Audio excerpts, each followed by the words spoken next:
Bonsoir à tout le monde. Bonsoir ma soeur. Bon, c'est pas facile de parler en public. Hein, je te dis. Hein. Essayez de me comprendre. Inch'Allah. La question que je voulais poser. Je ne connais rien du Coran, hein, mais je vais prendre la Bible. Nam. La Bible qui dit dans Jean chapitre 14, le verset 21, où Jésus répondait à l'un de ses disciples, il disait, je suis le chemin. C'est pas 21, c'est pas verset 9. Non, chapitre 14. Jean 14, verset 6. Ah non, je suis le chemin, la vérité et la vie. Ordinateur. Pas moi. Mais attends, je n'ai pas encore fini de lire. Faut pas te presser. D'accord, avant. Jésus lui-même a dit, je suis le chemin, la vérité et la vie. Nul ne vient au Père que par moi. Donc, comme on ne finit pas d'apprendre, je voudrais que vous m'expliquiez un peu ce passage. Alhamdulillah, merci beaucoup ma soeur. Quand vous venez dans les forums pour poser des questions pertinentes comme ça, nous, ça nous plaît. Non seulement ça nous permet de nous forger, et aussi, ça nous permet de donner de l'enseignement à la foule. Quand Jésus disait par exemple, celui qui m'a vu, pardon, je suis le chemin, la vérité et la vie, nul ne vient au Père que par moi par exemple, Jésus voulait tout simplement dire, celui qui le suit là, celui qui suit son enseignement là, est sur un droit chemin. Et celui qui est sur ce droit chemin là, aura forcément la vie éternelle. C'est clair. Le verset commence par quoi d'abord? Ça commence d'abord au verset 1er.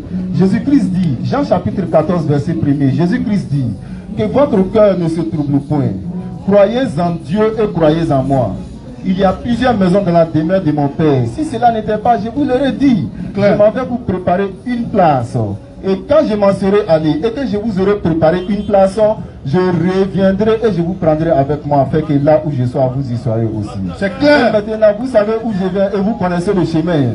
Philippe lui dit, Seigneur, nous ne savons pas où tu vas. Comment pouvons-nous en connaître le chemin? Jésus-Christ lui dit, je suis le chemin, la vérité et la vie. Nul ne vient au Père que par moi.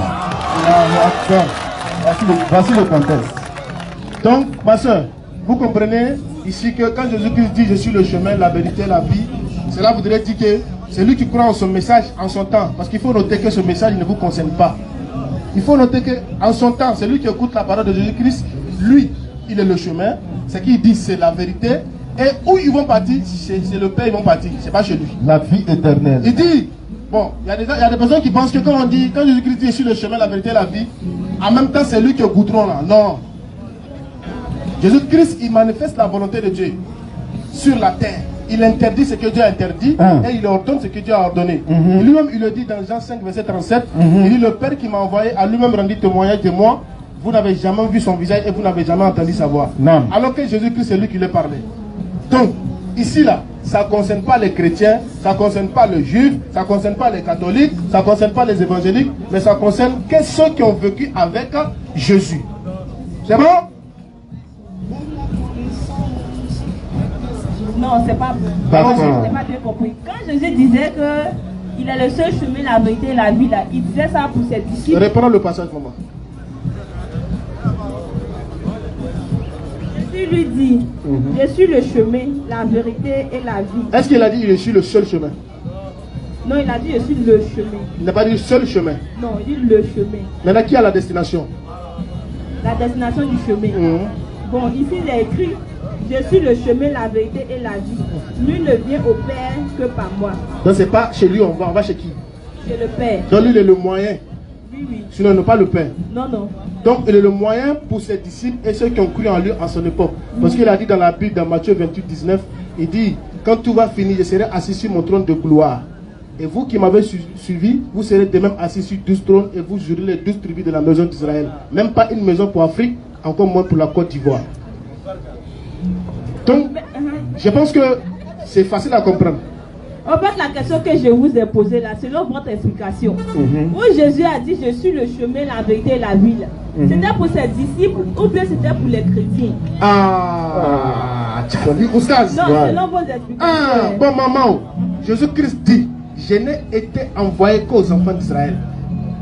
Il dit aux disciples d'aller prêcher qu'aux enfants d'Israël. Quand ils sont allés prêcher, ils ont prêché qu'aux enfants d'Israël.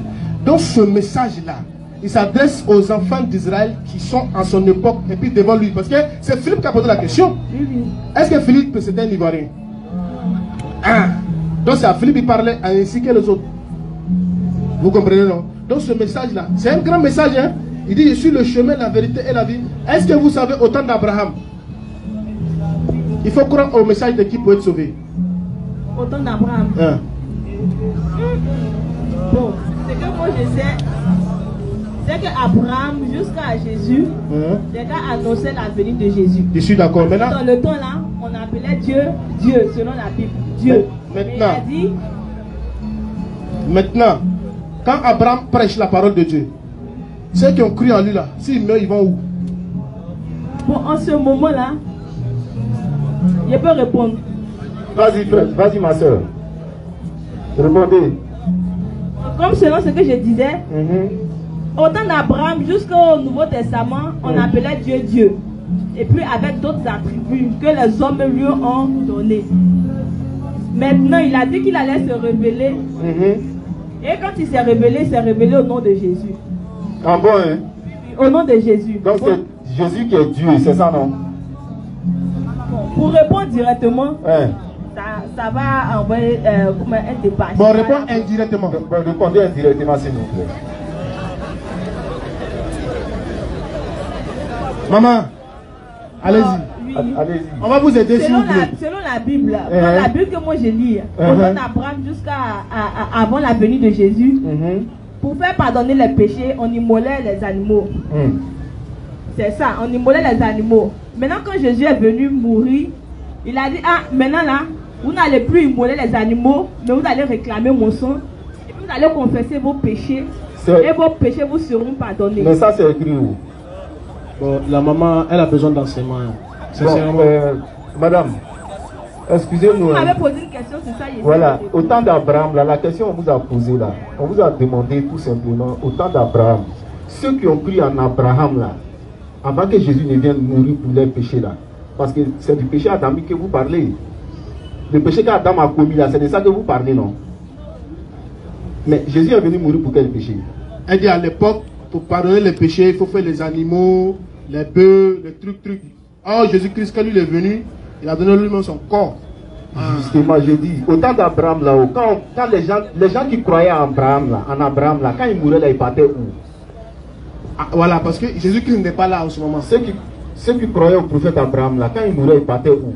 Allons chez Moïse, parce que Moïse a adressé la parole aussi. Au temps d'Abraham, selon la Bible, ceux qui mouraient, ils partaient dans le séjour d'Abraham. Le paradis, l'enfer n'est pas encore ouvert. C'est pas encore ouvert. Ouais. Non mais maman, écoutez, vous suivez? En réalité là, maman, au temps d'Abraham, au temps de Moïse, et ainsi que tous les autres messagers, quand tu commets péché, Dieu te pardonne. Et quand tu meurs dans la repentance à Dieu, quand tu meurs, tu vas au paradis. Alors que Jésus-Christ n'était pas là pour mourir pour leurs péchés. Et cette affaire de mort de Jésus-Christ, c'est une invention des gens. Jésus-Christ n'a jamais dit qu'il va mourir pour pardonner les péchés des gens. Même il n'a jamais dit ça. Sauf qu'au temps d'Ésaïe, l'Éternel a dit, il a dans Ésaïe 45, le verset 25, il dit, c'est moi Dieu. Je pardonne votre péché. Sinon vos péchés, pour l'amour de moi-même, et je ne me souviendrai plus de vos péchés. Ça fait 500 ans avant Jésus-Christ. Dieu pardonnait les péchés. Et Jésus-Christ, en son temps, son disciple dit que Jésus-Christ, il a les paroles de la vie éternelle. Il n'a pas dit que sa mort est la vie éternelle. Jean chapitre 6, verset 68. Donc, maman, Jésus-Christ n'a jamais dit que... Et puis même s'il est venu mourir pour les péchés, maman, moi, je vous pose une question. Ou bien, bon, est-ce que s'il est mort pour les péchés des gens, est-ce que ça concerne les Ivoiriens? Ah, il y a normalement, ça ne concerne pas. Non, ça concerne le monde. Ah. Jean... ah. Mais maman, ça c'est pas Jean 3, verset 14 nous dit quoi? Vas-y. Mais maman, il dit, je suis le chemin, la vérité. Car Dieu a tant aimé le monde. Jean 3, 16. Ah, 16. Jean 3, 16.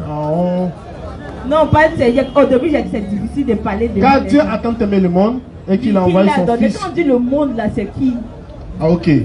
Ça, ouais. Il prend la tête rapidement. Ouais, quand Dieu dit, car Dieu a tant aimé le monde, dans la Bible, le monde a trois sens. Clair. Écoute très bien, maman. Il y a le monde de l'humanité. Et il y a le monde de l'univers. Et il y a le monde restreint juif.